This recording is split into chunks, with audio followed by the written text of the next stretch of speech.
오늘의 10분 말씀 나눔입니다. 시편 20편 말씀입니다.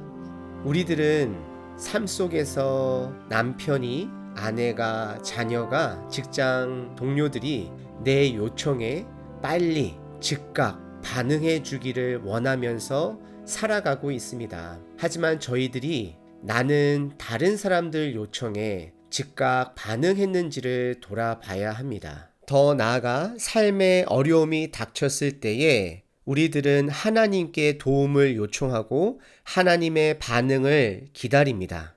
하지만 그와 동시에 저희들이 평상시에 하나님 말씀 앞에 즉각적으로 반응했는지 또한 우리들이 돌아봐야 합니다. 오늘 본문 말씀 배경은 이스라엘 백성이 왕을 중심으로 전쟁 나가기 이전에 하나님께 전쟁의 승리를 요청하고 믿음으로 확신하며 선언하는 내용입니다. 1절부터 5절까지는 모든 백성들이 전쟁을 앞선 왕을 위해서, 군대를 위해서 하나님께 소원을 비는 단어가 7번 나오게 됩니다. 한어 성경에는 정확하게 구분이 되어 있진 않지만 원어 성경에는 하여 주소서가 7번 나오게 되는데요. 1절에 보시게 되면 일단 어렵다라는 것을 표현하고 있습니다. 환난 날에 아마도 적군이 이스라엘을 공격하기 위해서 바로 코앞까지 온 상황이 아닌가 상상해 봅니다. 이스라엘 백성들의 죽음과 삶 앞에 이스라엘 백성들은 다음 7가지 청원을 하나님께 부르짖는 것을 보게 됩니다. 첫 번째, 죽을 수 있는 상황 앞에서 응답하소서. 두 번째, 야곱의 하나님, 약속의 하나님 높이 들어주소서. 우리들을 보호하여 주시옵소서. 세 번째, 성소에서 도와주시고 붙들어 주소서. 이것은 하나님이 계신 지성소, 하나님께서 우리를 도와주시고 우리를 붙들어 주세요라는 간청입니다.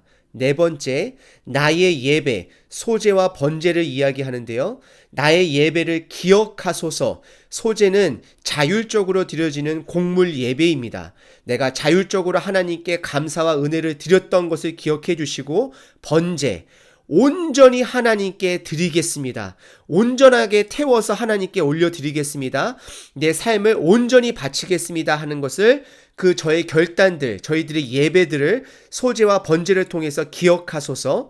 다섯 번째, 우리의 마음의 소원을 이루어 주소서. 여섯 번째, 우리를 적군으로부터 구원해 주셔서 우리들로 하여금 찬양의 기쁜 노래를 부르게 하소서.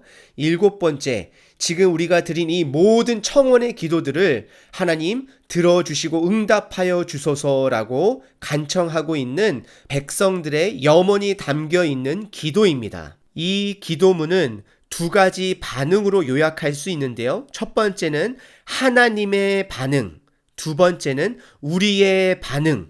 첫 번째 하나님의 반응은 야곱의 하나님, 약속의 하나님, 약속으로 우리에게 반응해 주시는 하나님, 저희들을 살려주세요라는 고백이고요. 두 번째는 사람들의 반응입니다. 이것은 무엇이냐면 우리들의 예배를 기억하여 주시옵소서, 소제와 번제를 기억하여 주시옵소서. 저와 여러분 삶 가운데 이런 2가지 반응이 항상 있기를 바랍니다. 첫 번째는 하나님께서 우리에게 주신 말씀, 나 개인에게 주신 말씀을 넘어서서 이제는 우리가 공동체에게, 우리 믿는 자들에게 주신 하나님의 약속의 말씀, 나만 잘 되는 것이 아닌 우리 공동체가 함께 잘 되고 함께 힘을 내야 되는 그러한 약속의 말씀이, 하나님의 반응이 여러분 가운데 있으십니까?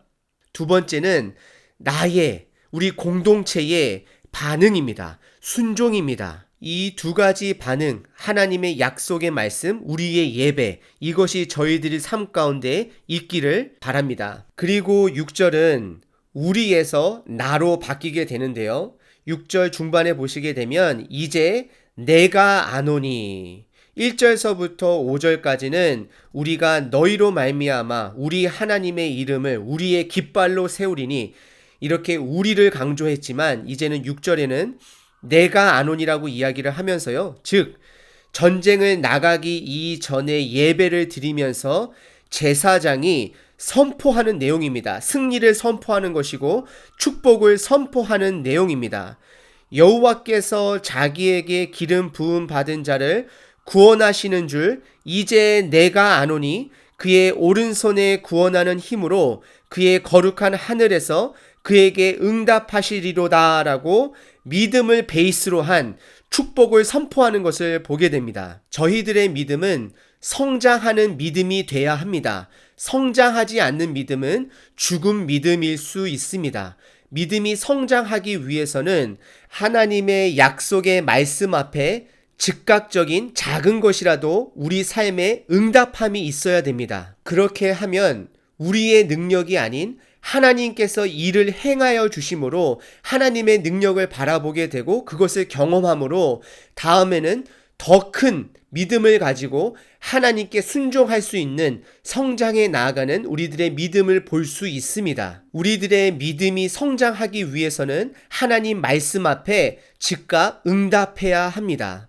제사장의 축복선언 6절은 믿음을 기반으로 한 신실하신 하나님이 그동안 삶 가운데 이스라엘 백성들을 지켜주시고 이끌어주시는 그러한 믿음의 베이스 가운데서 구원해 주실 것과 전쟁에서 승리케 하실 것을 축복하고 선언하는 것입니다. 그러면서 7절서부터 9절까지는 이제는 제사장에서 다시 백성, 공동체의 기도 간구문으로서 7절에 보시게 되면 어떤 사람은 병거, 어떤 사람은 말을 의지하지만 우리는 여호와 우리 하나님의 이름을 자랑하리로다. 그러면서 8절에는 그 적군들이 비틀거리며 엎드려지고 우리는 일어나 바로 서도다. 승리할 것이다 라고 고백하면서 9절 여호와여 왕을 구원하소서 우리가 부를 때에 우리에게 응답하소서라고 끝나게 됩니다. 우리 하나님 신실하셔서 그분이 하신 말씀을 붙들면 하나님께서는 분명히 응답해 주십니다. 하나님은 신실하기 때문에 저희들이 걱정할 필요가 없습니다. 문제는 저희들이 하나님 편에 서 있는가를 돌아보셔야 합니다. 하나님께서 내 삶 가운데에 말씀을 주셨을 때에 내가 그것에 즉각 응답하며 살았는지 한번 돌아보시기를 바라고요. 오늘 하루를 지내시면서 말씀을 묵상하는 가운데 문득 하나님께서 마음을 주시고 하나님께서 감동을 주시면 지체하지 마시고 즉각 응답을 연습해보는 저 여러분 되시기를 바랍니다. 최근에 들어서 두 분께서 저에게 말씀을 비춰보는 가운데 저랑 연관되어 있는 일로 인하여서 저에게 즉각적으로 하나님께 순종하는 마음으로 전화를 걸어주시고 문자를 보내주신 분들이 계십니다. 저는 그런 분들을 뵐 때마다 큰 도전을 받고 나도 저들처럼 동일하게 하나님 말씀 앞에 반응하며 살아야 되겠다라고 다짐해 봅니다. 예수님께서 약속해 주신 말씀 하나를 읽어드리겠습니다. 마태복음 6장 33절 말씀입니다. 세상 나라와 하나님 나라 사이에서 계속해서 걱정하고 고민하는 저희들에게 그런즉 너희는 먼저 그의 나라와 그의 의를 구하라. 그리하면 조건절이죠. 그리하면 이 모든 것을 너희에게 더하시리라. 그러면서 34절에 그러므로 내일 일을 위하여 염려하지 말아라. 세상 일을 염려하지 말라라고 예수님께서 말씀하여 주시고 하늘나라 백성답게 최선을 다해서 의를 위해서 살라라고 말씀을 하십니다. 혹시 여러분들 지금 재정 가운데 코로나 사태로 인해서 어려움을 겪고 계신가요? 여러분들 힘내십시오. 이런 환난 날 가운데 확실하신 하나님의 응답의 약속의 말씀을 붙들고 하나님께 응답하며 나아가시는 저 여러분 되시기를 바랍니다.